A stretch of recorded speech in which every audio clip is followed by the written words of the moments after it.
How's this for a guarantee from a PR agency? Tier one media placements and AI dominance where the clients don't pay. Hi, everyone. I'm Ed Garsten, and welcome to episode 131 of Tales from the Beat, where we look at news and PR from both sides of the scrimmage line. And that guarantee comes from the gentleman in the box next to me. He's David Wilder, and he's the CEO of the agency Trustpoint Xposure up in Idaho. Hi, David. How are you? I'm great, Ed. Thanks for having me. How are you? Good, good. Thanks a lot for coming on Tales from the Beat. And you came to me with a premise that I had never seen before, and so intriguing. So I guess I need to, before we get into really how you come through with this guarantee, is just a little bit about you and your agency and a little bit of your background. Appreciate that. Yeah, so we've been doing this now for a few years, and really my background started in sales and driving revenue for companies and larger companies, which really showed me the importance of marketing and PR and the branding out there. And so after a few years of knowing the people and seeing the impact that it had, I decided to open an agency myself, and it has been amazing. So we typically focus on three areas, which would be law, tech, and finance, high growth company startups as well. Yeah. And now we're combining the PR with the AEO, or getting them ranked in AI searches like ChatGPT and such. So it's Wow. it's been a real big win for the clients. That's intriguing. I want to talk about AEO and learn to understand that better in a second, but why don't we just jump into it? Because I think we've captured folks' attention. Is how do you make the guarantee of placement? We know that the one of the watchwords of PR agencies, and I've done a lot of consulting with PR agencies as well, and been in PR, is that you should never guarantee coverage. You go, well, we pitch and pray and do what we can do, and then hope we get on the air or in the paper or wherever. How do you make the guarantee? It's interesting, and I know that that's how the traditional, because I was in that same model, and it's really by building relationship and knowing the publishers and knowing the editors and various media houses and such, and crafting stories in a way that the listeners are going to be interested in and draw attention back to that publication. And so that's what we focus on. I mean, it sounds like what PR professionals do. You do try to build relationships, and I know as a reporter, I have relationships with PR people, and I tend to do stories with the ones that I trust the most and work the best with. Um, is there something else? I mean, is there some tactic that you take that you feel confident enough to make such a guarantee? I have a great team, and the clients that come over, I feel that everyone has something special and a story to tell. And when we see the media and the attention that's given to, these various players and firms and such, I think that it's really about showcasing people in their best light and being human, and people really like that. Um, it's just always worked well for us, and really, like you said, is the network that we build up in those relationships, and that's really had a big impact on us. Sure, sure. I mean, I think that sometimes people don't really understand how important that interpersonal connection and trust is so important in on both sides of the equation for PR people landing the story and reporters having the confidence to accept a story. So I can see where you're coming from. Um, you mentioned a term that I'm just learning about, and that's a part of your operation and your tactic. And I'd like to learn to understand it, and I think our viewers and listeners would too. But we're so used to hearing about SEO, right? Search engine optimization. And you mentioned AEO, or answer engine optimization. And I wonder, David, if you could really how explain that and how it differs from SEO. That's it. I'm glad that you asked that. It's such a big deal these days. And Mhm. it's also kind of funny that you say that you just heard about it because recently I did as well, Okay. even though it's been out for a while. Yeah. But it is shifting the way that people are being found, businesses and people themselves. More people are going over to AI search engines, ChatGPT, Mhm. Perplexity, AI Yeah. overviews, that sort of thing, and Right. getting their answers directly from the AI now. And it's growing very quickly. So Mhm. we found that there is where SEO, everybody's going for clicks. AEO is answer engine optimization, and the AI just wants the answer. So Okay. we are able to get our clients the best of both worlds, so they get the massive exposure and branding that would be coming with traditional public relations, but they're also going to be seen as the answer or the go-to authority on the AI searches as well, which is a big deal. Yeah, it's so let's get into this because I think it's fascinating because um I'm an old dog. I've been doing this since the Beatles were still the Beatles, and had to learn new tricks, and especially when it came to SEO, and learn to put in, keywords and links and all the stuff you need to rank high in searches in your stories and put them strategically in your headlines and in your leads and within the body of the story. Then what are some of the tactics then in order to succeed in AEO? It is a completely different game. And so, what we've got to first do is we've got to make sure that the content and our websites and everything that we have as far as collateral is able to talk directly to that AI and basically put their hand up and say, "Hey, I'm here. This is where you find me. This is what this person specializes in, or what have you." So it's a lot of tech, which I have a good team that Mhm. does that, and building the back end of that out. But also, it's not about writing the 5,000 word articles anymore to see how many Right. keywords we can stuff in because AI wants the answer. And so it Right. wants the answer first, then how did you get the answer and references. And it checks.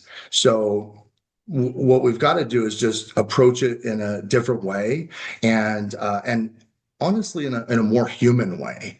And I really appreciate that because it gets everybody's story out there the way that it should be told. Yeah. And they've seen some massive upside to being on those search engines. It's incredible. Sure. So, okay. When I'm posting a story, and I write for Forbes.com, we have a little widget that tells us if our story's been optimized for SEO and suggests certain things. And one of the things we do, of course, like a lot of people do, is you go on Google Trends and find out what people are searching for.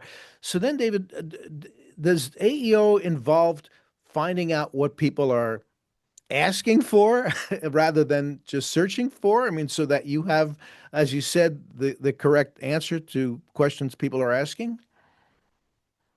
It does, and I'm glad that you brought that up. But it's one of the best parts because there are various software out there, Answer the Public and that sort of thing that will give us, those trending topics that people are wanting to know about. Hmm. So there is that. At the same time, what I find is, everyone has their own specialty. And so AEO is giving the answer. That's the answer. So I kind of back up and think, well, what's the question? And Yeah. so what questions would I have to ask, or what would Uh-huh. people be asking to get to my client or to get to, this end place that I want to take them? And so it's both. We have the technology out there to show us what people want to hear or what they're asking about, and we can kind of bring that over into our clients. And, for a law firm, for example, if they are a defense attorney, then we'll say, the question, who's the best defense attorney in Phoenix? And so, that's the types of content that we'll publish for. And then when somebody does run that sort of search, they'll be right at the top of the page or in that answer. Wow. Yeah. Things are just the way they're changing. I think about the old paradigm of news where you had a great screaming headline or on television, a great teaser video, and that got people to hang in there and watch, and the headline gets people to read and all that. Is that completely out the window now? Should we just forget about that? I know that even wordplay in a headline doesn't work anymore because Google doesn't understand wordplay. But is that old model that's completely gone now, I imagine. I don't know if it's completely gone because I'm still doing both. I am wondering about that myself, though. And I will say that probably half the content that we put out for clients now is still the SEO style and that model. Yeah. But the other half is going to be this new model, and how we're leading those articles is now with a question. That's the headline, is a question. And so it's Wow. a new world, and Yeah. so we're trying to adapt to that. I will say there's some big upside to it, though. I mean, some of these law firms now, when Yeah. they're coming up, they're typically seeing an increase in leads, typically around 200 to 300% increase in leads. And it's interesting too, because the organic traffic that would be typically going to that website Yeah. is far lower, but the intention or the buying intent of those visitors that go over there is almost 5 times higher. And so it really is an incredible space. Wow. So Yeah. let's get back to the original premise for a second. Have you ever had to pay off your guarantee? I have had to pay off my guarantee and I don't like it. Yeah. But you know, but I'll tell you, by paying off that guarantee, and it kind of goes back to what you said earlier, the traditional model of, kind of spray and pray or pitch and hope or what have you. Mhm. These journalists and reporters are just getting or the journalists are getting inundated now with, Yes. just so many pitches all the time. And so it's an interesting place to be, that we've developed these relationships prior to this, new world where everybody has a computer, everybody's a PR agency. And so Yeah. um so that's interesting. But on the other side, as far as paying and reimbursing the clients, Yeah. what it's done for me and my team has really allowed us to drive harder, because at the end of the day, Mhm. when that client is featured and when that client wins, we win. And I think that it's just fair. If I can't get them somewhere, they shouldn't be Yeah. paying me, in my view. Yeah, well, I mean, that's a risk that you take, but it also shows a great deal of confidence in your skills and your team skills, and I imagine a great deal of going, "Oh, I hope I win," but there's got to be a little bit of wishing and hoping there. But on the other end of that, what are some of the real big wins that you and the agency have had using these tactics?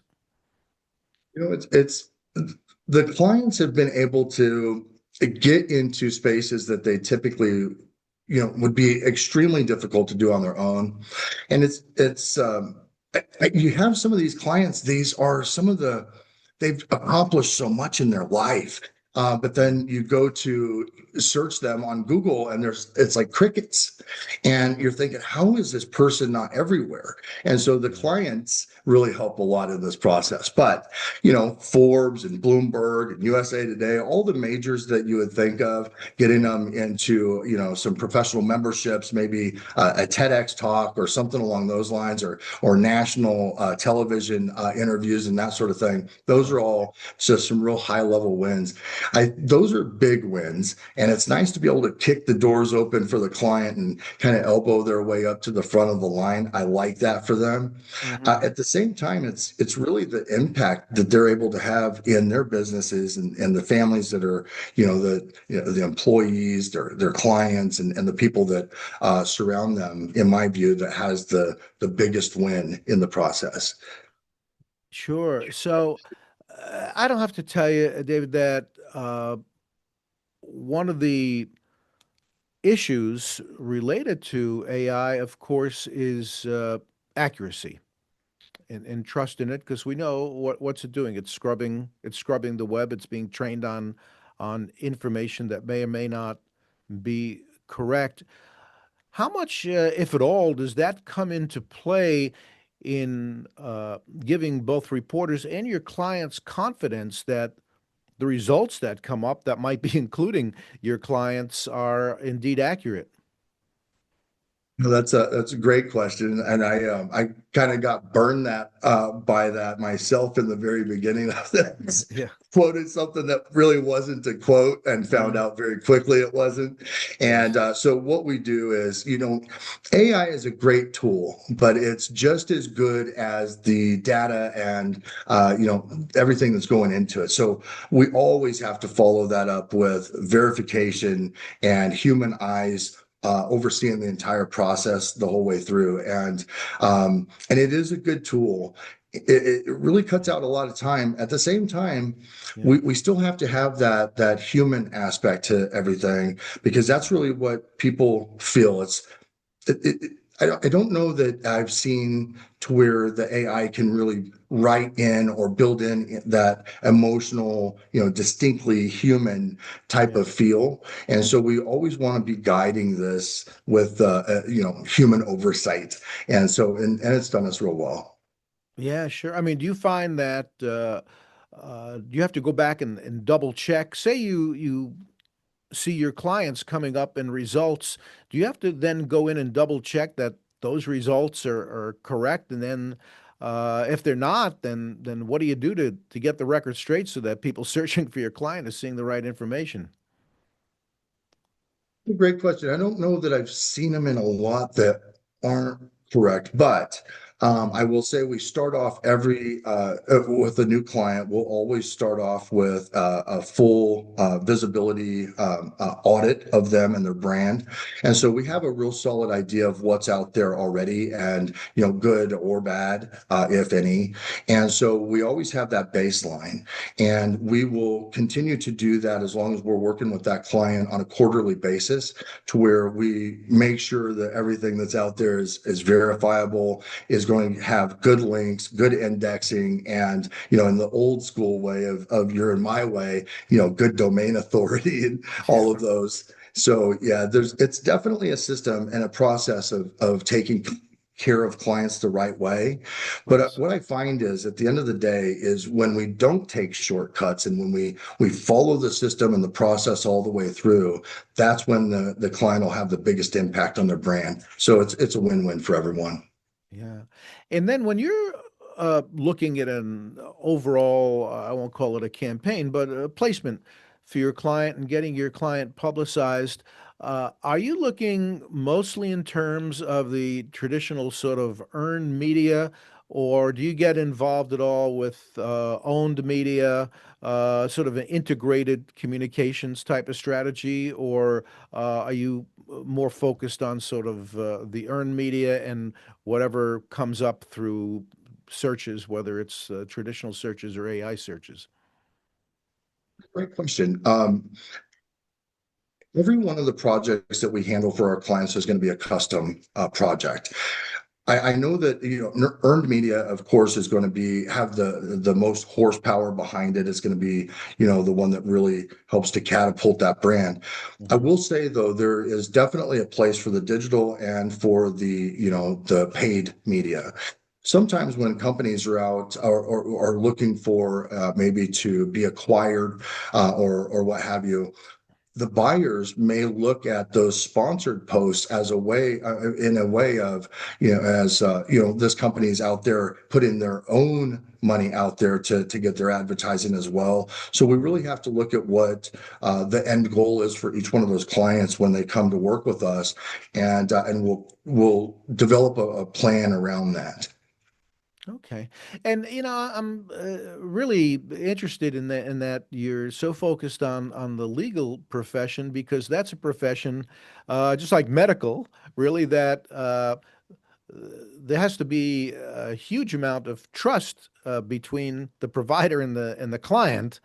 And I'm wondering if, because of those trust considerations and ethical considerations, in fact, that does that provide any other sort of challenge for you in making sure the message is portrayed correctly? And if so, how do you deal with that? The legal industry definitely is a unique space to operate in, as is finance. And because with the finance, you have to run everything through the legal Yeah. team before it can get published. And Yeah. so Right. you're basically, doing the same thing. Yes, it does. And there are some specific things that you want to um, you definitely need to make sure that the content is 100% accurate and Right. verifiable in all cases with that. But you also want to make sure that you're not over, exaggerating anything that they could do. You're not going to say that this attorney or this law firm is, the strongest in the country for such Yeah. and such a subject, or, Sure. to where you're going to make them sound like they win all their Supreme Court cases Right. Yeah. or Right. something like that. So, Yeah. but it's really having that partnership and working alongside the business owner or the law firm or what have you, to really make sure that that message is dialed in the right way. And and I think that that's probably why we work so close, or one of the primary benefits of working so closely with our clients, because they give us the direction or the goal, Yeah. and then we're always staying in lockstep with them along the way. And it's really served us well in getting their message out the way they want it told. Yeah. David, this is such a fascinating discussion. I really appreciate you being here with us on Tales from the Beat and coming to you. These are all concepts that we're learning. We're learning as we going on. Old dogs like me keep learning new tricks, and I wish somebody would give me a treat for learning them.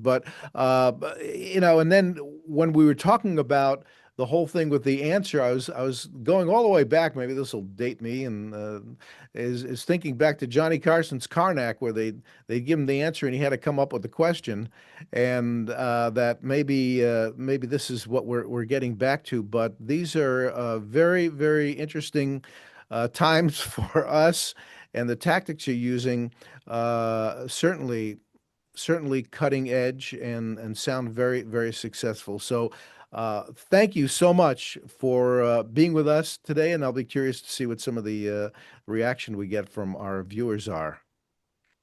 I appreciate being here. Thank you for welcoming me on here, and it was a pleasure to talk with you today. You were wonderful. You wonderful guest. Thank you so much. David Wilder, CEO of Trustpoint Xposure. And that wraps up this episode of Tales from the Beat. Thanks to all of you for listening, watching. Hope you'll share, subscribe, comment. I'm Ed Garsten, and I'll be back soon with more tales. Take care.